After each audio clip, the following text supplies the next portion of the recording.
సర్వశక్తిపాత్రుడా మీకు వందనాలు స్తోత్రము నాయన.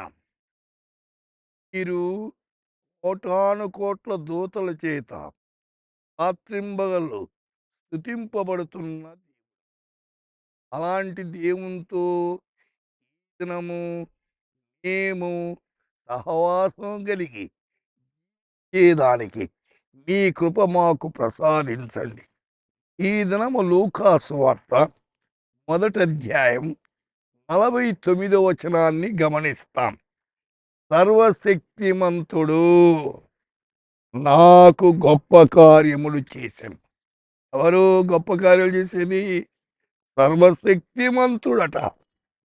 The great things the mighty God has done for మీ.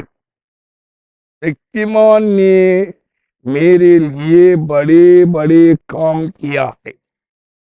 గొప్ప కార్యాలు నీ కుటుంబములో, నీ పిల్లల జీవితాల్లో, నీ సమాజములో చెయ్యాలంటే ఎవరు చేస్తారు? సర్వశక్తిమంతుడు, మైటీ గాడ్. ఆయన సర్వశక్తిమంతుడు. ఆయనకు సమస్తము సాధ్యమే. ఆయనకు అసాధ్యమైంది ఏది లేదు. కాబట్టి మీరు దేవుని మీద సంపూర్ణంగా ఏ కార్యము తలపెట్టినా ఆయన అడగండి. ప్రభువా, ఈ కార్యంలో మీరు స్వశక్తి గల దేవుడు కదా నాయన. మా కార్యాలు, ఈ తలపెట్టిన ఈ కార్యాలు లేక ఈ పనులు సఫలీకృతము చేయమని అడగండి. అందుచేతనే కీర్తనకారుడు ఒక మాట అన్నాడు. 71వ కీర్తనలో 9వ వచనములో, 71వ కీర్తన 19వ వచనములో, దేవా నీ నీతి మహాకాశంత ఉన్నతమైనది.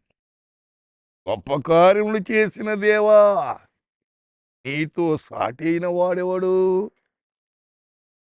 కాబట్టి 71వ కీర్తనలో 19వ వచనంలో, దేవా నీ నీతి, దేవుడు నీతిమంతుడండి. దేవునిలో అవినీతి లేదు. ఆయన నీతిమంతుడు. అయితే నీతి ఎలాంటిదంట? మహాకాశమంత ఉన్నతమైంది.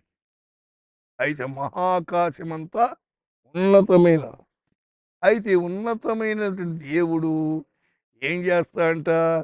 గొప్ప కార్యాలు చేస్తాడట. గొప్ప దేవుడు కాబట్టి గొప్ప కార్యాలు చేసేవాడు. ఆయనతో సమానమైన వాడు మరి ఒకడు లేడు. అందుచేత యెహోవా కొరకు గొప్ప కార్యములు, యెహోవా మన కొరకు గొప్ప కార్యము చేసి ఉన్నాడు.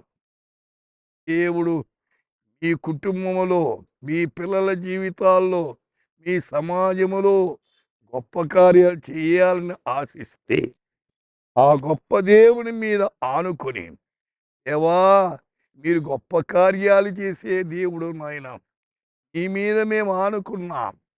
మీరే మా జీవితాల్లో, మా కుటుంబాల్లో గొప్ప కార్యములు చేసి మీ నామాన్ని హెచ్చించుకోమని అడగండి, ప్రార్థించండి.